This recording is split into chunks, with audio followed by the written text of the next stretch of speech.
This is A Word, a podcast from Slate. I'm your host, Jason Johnson. The World Cup is one of the top international sporting events, yet for many Americans, particularly African Americans, it's still an afterthought. Now, a new generation of Black fans is hoping to change that. The MLS, U.S. Soccer Federation, they can do a better job of breaking down these barriers, of kind of reconstructing this pay-to-play system that will allow more Black people to participate in the sport. Building Black love for soccer and the World Cup, coming up on A Word with me, Jason Johnson. Stay with us. This episode is brought to you by DirecTV Stream. DirecTV Stream is your home for soccer this season because it's the best way to catch the games you won't want to miss. And with the DirecTV Stream Sports Hub, you can follow your favorite teams and track scores all in one place. That means more ways to stay up to the minute on the most dramatic goals, rivalries, and upsets in soccer's biggest event of the year. So get your sports together and get your TV together at directtv.com. Compatible device required. Content varies by package.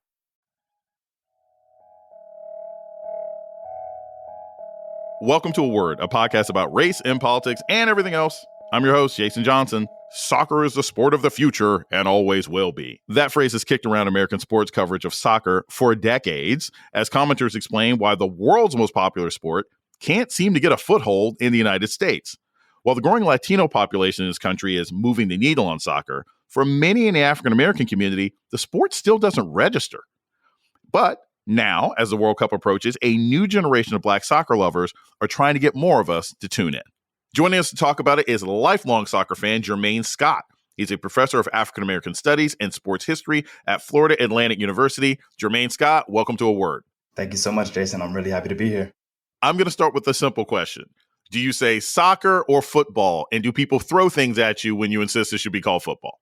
Oh, Lord, this is like the $1 million question, right? So my most honest response is that I use the two terms interchangeably, really depending on the crowd that I'm in.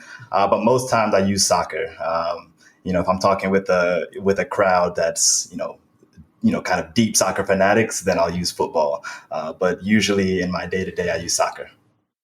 For most Americans, most people who don't know much about the World Cup, what are storylines going into this year's World Cup? What are some interesting things that a casual fan can say, oh, okay, I can get excited about this person or this team? What are the hot stories heading into this year's World Cup? To be honest, a lot of the hot stories, no pun intended, has to do with the World Cup that's, taking place off of the field, right? So not necessarily what's happening on the pitch, right? What's happening on the field of play, but what's happening outside of the stadiums, right? These newly built, $1 million stadiums that are being built throughout the country of Qatar. And so, a lot of these storylines have to do with different labor abuses against the migrant workers, the wage theft that's happening with the migrant workers, the discrimination against the LGBTQ communities. So there's a lot of social issues and political issues that are surrounding this particular World Cup. And it's not different from other major sporting events that happen, such as the Olympics. When we think about specific countries, I know that Brazil and Germany and England, like their entire existence and self-esteem revolves around the World Cup. And then you've got the United States. Tell us a little bit about the U.S. World Cup team. Are we any good? Do we have any stars? Is there some great story that we're going to learn about throughout the course of these games? Tell us a little bit about the U.S. World Cup team. As you mentioned, in the beginning, soccer in the U.S. has always had a very strange place. And so there's always been this push to market soccer as a very American sport, right? We kind of want to make this sport our own. And so we've seen different iterations of that through different leagues. And we've seen, varying amounts of success with the U.S. National team, right? The U.S. national team was actually, one of the original participants in the first World Cup in 1930. I believe we finished either third or fourth. I mean, it was 1930 and there was a lot of different rules back then. But, there was, a lot of teams that did not participate. Some teams got in just from, different random circumstances. But this year, kind of fast forward to this year's World Cup, what makes it special for the U.S. is because we really did not qualify for the last World Cup. We were eliminated by Trinidad and Tobago prior to the last World Cup, which was held in Russia. And so this World Cup, when we qualified for the 2022 World Cup, it was a big success. And so there's a lot of hopes with this team. Yes, there are a lot of major names on the team. Of course, You have the Christian Pulisic, Weston McKennie. Christian Pulisic plays for Chelsea in England. Weston McKennie plays for Juventus in Italy. There's a number of MLS players, Major League Soccer players, so domestic players that are joining the squad. There's a lot of optimism, a lot of hope about this team. Again, it's a young squad, it's a fresh squad. However, the soccer tradition in the U.S. is not as rich and is not as deep as the other countries that you mentioned, like Brazil and Germany. And so it's going to be interesting to see how we perform, at least in the group stage. What are the stages for the World Cup? Now, I understand that you have to qualify. So we have sort of qualifying matches. You got to play a bunch of different people. But how does the World Cup actually play out? What are these groups? How do these groups interact with each other? And how does that lead to the final game? We begin with the group stages. So there's 8 groups of 4 teams. And the group stages comprise of each team in the group playing against each other. So it's like a round robin tournament. So each team plays each other once. And then the top 2 teams from each group then advance to the round of 16. And then from that stage is knockout rounds. You have the round of 16, quarterfinals, the semifinals, and then the finals. So it starts off with group stages, and then the top 2 teams advance. And then after that, it's knockout rounds. So if you lose, you're out. Now in the group stage, each win is worth 3 points and a tie is worth 1 point. And if you lose, you don't get any points. And so that's how you determine the top 2 teams in each group. Ah, okay. I didn't understand that. So arguably, like, if other people were playing bad, you could win out of the group stage with a bunch of ties, right? Since it's a point system as opposed to just straight wins. Yeah, absolutely. And, and sometimes when the final points are tied, so say you have 2 teams with, 7 points at the end of the group stage, then it'll go by goal differential. So if you have more goals than the other team, then that will advance you to the next round. We're going to take a short break. When we come back, more on this year's World Cup. This is A Word with Jason Johnson. Stay tuned. This episode of A Word is brought to you by The Relentless, a podcast from Slate Studios and Century 21 Real Estate. The Relentless is back for a 3rd season, and this time they're looking at the ways entrepreneurs overcome barriers so they can move fearlessly in business and beyond. Join returning host Kristen Meinzer as she talks to everyone from athletes to venture capitalists who have used strength and motivation to find success in the face of obstacles. Listen to learn how these passionate industry leaders transform their fears into inspiration. Season 3 of The Relentless is out now. Listen and subscribe wherever you get your podcasts.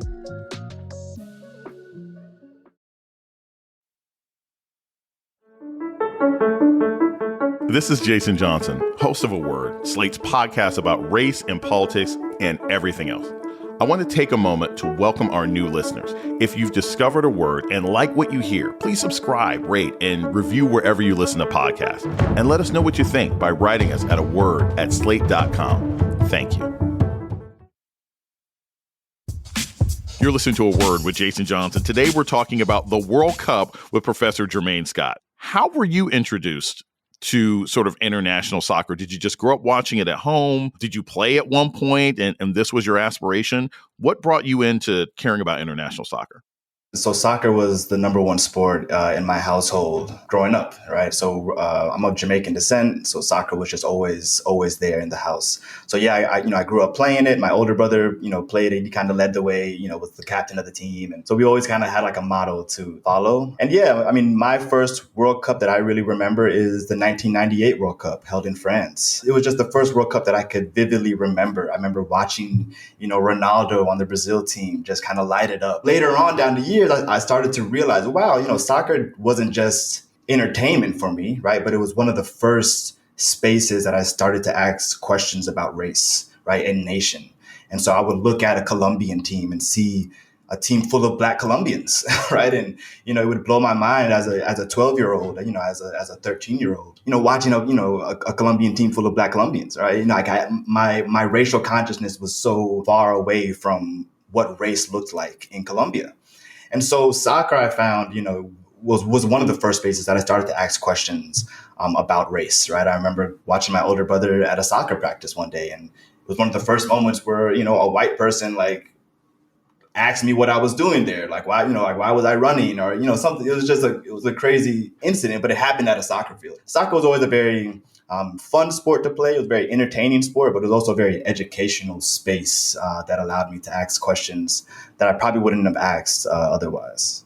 One of the things I notice, and I see the same thing in the Olympics, but it's more extreme in the World Cup, is you'll see these countries that are 94, 95, 96% white, but they somehow manage to field these majority black soccer teams. And in many instances, these players aren't necessarily natural born citizens, right? They're born in Cameroon, but they're playing for the England team. They're born in Ghana, but they're playing for the team in France. Because some of these European countries, certainly Germany and France, citizenship is extremely hard to come by if you're not born there. What are some of the politics of sort of citizenship and identity that happen with some of these World Cup squads? Yeah, so a lot of these international teams use, first generation, second generation, third generation players, right? So a lot of times we'll have, players that, whose parents were born in Senegal. They may have been born in France, right? And so or they may have been born in Senegal and then traveled to France, right? Attained citizenship, and now they can, play for France.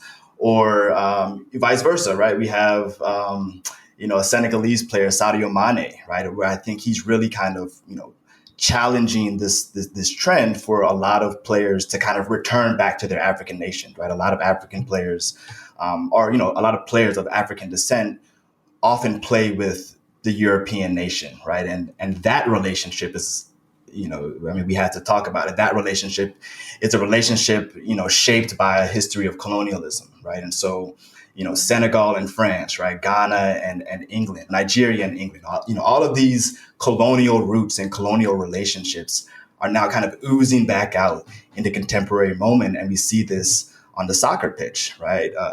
Qatar itself is a very interesting case study when thinking about citizenship and thinking about what does it mean to be a citizen in Qatar, where we have this academy called the Aspire Football Academy and this initiative called the Football Dreams Program, where they're basically recruiting soccer players, soccer talent around the world, particularly in Africa, and bringing them over to Qatar, right? Putting them in, this academy, and over a number of years, they can become Qatari citizens, right? So when we watch the Qatar national team, we'll see a lot of African players, right? We see a lot of players of African descent, and that is because of Qatar's, finessing of these kind of eligibility citizenship rules, that have been in place.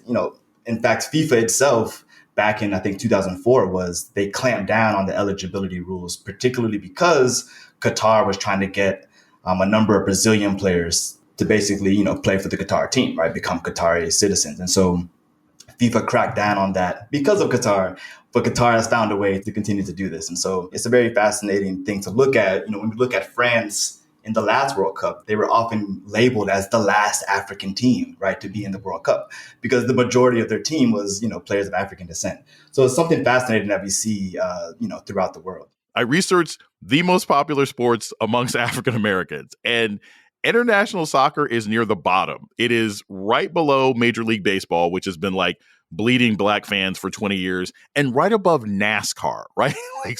So black Americans tend to not care about international soccer. Why do you think that is? Why do you think a sport that, again, at least at the international level, has a lot of prominent black faces, why do you think it hasn't caught on with the African American community in the United States?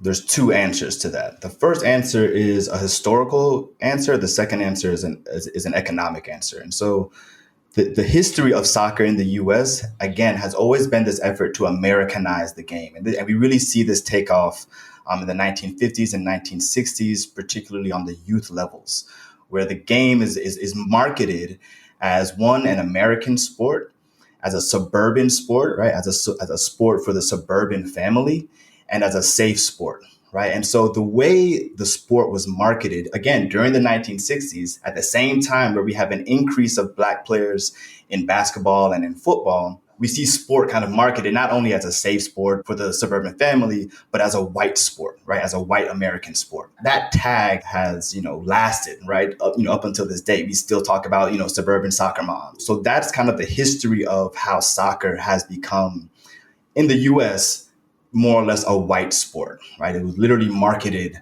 as an American, say, i.e. white sport. But the economic piece is this system in U.S. soccer that is known as pay to play. To participate in the best soccer leagues, to participate on the best soccer teams throughout the country is very, very expensive, like thousands and thousands of dollars, right? So it literally prices out a large segment of the country that I'm sure would naturally gravitate to the sport because of how little it requires to play the sport, right? I mean, all you need is a ball. If you have a rock or two, you can make some goalposts, right? And then there you go, you have your game. I think the two explanations, right, the historical and the economic, are related, right? And so to say that there's a pay-to-play system in the U.S. is to suggest that the U.S. wants to keep soccer looking like a certain part of the country, right? They want to continue to market soccer in a particular way. We see some changes, right? I mean, with this current U.S. team, right? I mean, as you asked me before, what's kind of special about this U.S. team? Another thing that's very special is that there's a lot of Black players on the team, right? So we're seeing a change, from the early days of the U.S. men's national team to now. We see a higher representation of Black players. But, the MLS, U.S. Soccer Federation, they can do a better job of breaking down these barriers, of kind of reconstructing this pay-to-play system that will allow more Black people to participate in the sport. And we see this throughout the world, right? In other countries, soccer is a very inexpensive sport to participate in, right? All of the soccer academies, you're getting scholarships to go to these academies, right? While in the U.S. we have to pay, right? And so there's all of these different economic and historical reasons why African Americans do not necessarily gravitate towards the game. Although there is a history of this. We just don't know that history. We're going to take a short break. When we come back, more about the World Cup and soccer in the United States with Jermaine Scott. This is A Word with Jason Johnson. Stay tuned. Hey, everybody, it's Jason. The way we talk about race in America needs to not only look at facts and history, but also how race plays out in everything from politics to pop culture. That's where the podcast, Some of My Best Friends Are, comes in, a show that explores how we can really mend the racial split in our society. Harvard professor Khalil Gibran Muhammad and journalist Ben Austin are best friends, one Black and one white, who grew up together in Chicago. Khalil and Ben know that interracial friendships alone aren't going to solve the problems of a deeply divided country. So what can we do? On their podcast, Some of My Best Friends Are, Ben and Khalil invite guests like former Attorney General Eric Holder and restorative justice leader Danielle Sered to join critical conversations that are at once personal, political, and playful. From examining the intricacies of famous interracial friendships to reimagining what justice looks like, Khalil, Ben, and their guests try to make sense of the moment we're all living in. Listen to Some of My Best Friends Are, wherever you get podcasts. You're listening to A Word with Jason Johnson. Today, we're talking about the upcoming World Cup with Professor Jermaine Scott. One of the things that's also struck me, the times I've paid attention to sort of European soccer, you have these consistent issues of sort of racial taunts and harassment. How is that addressed in the World Cup? I'm pretty sure they wouldn't want a bunch of people using slurs on an international stage. Right. FIFA has done a pretty poor job of trying to walk the line of being anti-racist while still laying down the conditions for racism to continue. Even on the World Cup, of course, we have instances of racism. The way FIFA responds, is to launch an investigation, right? And this is and it's not just FIFA. This is a lot of the governing bodies of soccer throughout the world. They'll launch an investigation. If they find evidence, that a racial slur or that racism occurred, punishments will be handed down in the form of stadium bans. So sometimes the teams may have to play in an empty stadium. Sometimes those fans will be banned either for a certain number of years or for life. So there's varying levels of punishments, but a lot of critics think it's not enough. And so there's a number of different ways that FIFA could respond. I think what's interesting now is, coming into this World Cup, there's a lot of political and social issues that are surrounding this World Cup. And the president of FIFA, Gianni Infantino, has come out and encouraged the players not to talk about these political issues, right? So he's basically saying, we're going to keep politics out of this tournament. It's very clear how FIFA wants to proceed. But it'll be interesting to see if we do have a racist incident, how FIFA will respond. What would playing well mean to our team? What should I be hoping that my U.S. team can do? I think playing well is to advance to the second round, right, which will be the round of 16. So make it out of the group. Ideally, like a lot of critics say that, it'll be England and the US or England and Wales. As an African American, understanding the history of the US, I always have a complicated relationship with supporting the US, especially with soccer, right? Because the US national soccer team has historically been white. It's historically been predominantly white. I'm getting more warm, right, to the team because of the increased representation of Black players. But, I'm very interested to see how France does, right? I'm very interested to see how Senegal and Cameroon and the rest of the African nations do. Unfortunately, my beloved Jamaica has not made it. The women's team made it for the Women's World Cup next year. But yeah, so, there's a number of different teams that I'm supporting. I like to go in each tournament, supporting the diaspora, right? See, not necessarily supporting, particular nation states, but, supporting the players and this like the diaspora in general. But yes, let's see how the U.S. does. If we can make it to the second round, I think it'll be a success. If you can make it past that second round, I think it's definitely at least a moral victory for the U.S. for sure. So I always like to end on something super duper optimistic. I now have an idea that we should be able to make it out of the group stage. And here's the thing, and similar to you, I always root for whichever team comes from the continent. I'm generally going to root for anybody Black. That's generally how I operate. But what I've always learned is sort of like the consequences of losing in the World Cup are bigger for other countries. Let's say your best case scenario is the U.S. gets out of the group stage and gets into the Sweet 16. How do you think that'll change the perception or the excitement about the World Cup when it comes to America in 2026? It'll definitely increase the excitement for sure, right? It's definitely going to generate a lot of excitement amongst all the soccer heads and just kind of the general population, right, of the U.S. I think generally, it's going to really increase that excitement. But I think just naturally with the World Cup coming to the U.S., I think we saw with the announcement of the different cities, right? We saw the amount of excitement that's already here in the U.S., right, for 2026. So if we have a good performance in this World Cup, it's only going to set our expectations higher. And of course, because we'll be a host, we already know that we're going to be part of the tournament, right? And so I think, with a deep run into the World Cup, if we can make it to a quarterfinals, if we can make it to a semifinals, I think that's really going to give the country and the players, of course, right, the confidence that they need to perform well in 2026. Jermaine Scott is a professor of African American history at Florida Atlantic University. Thanks so much for joining us today on A Word. Thanks so much, Jason.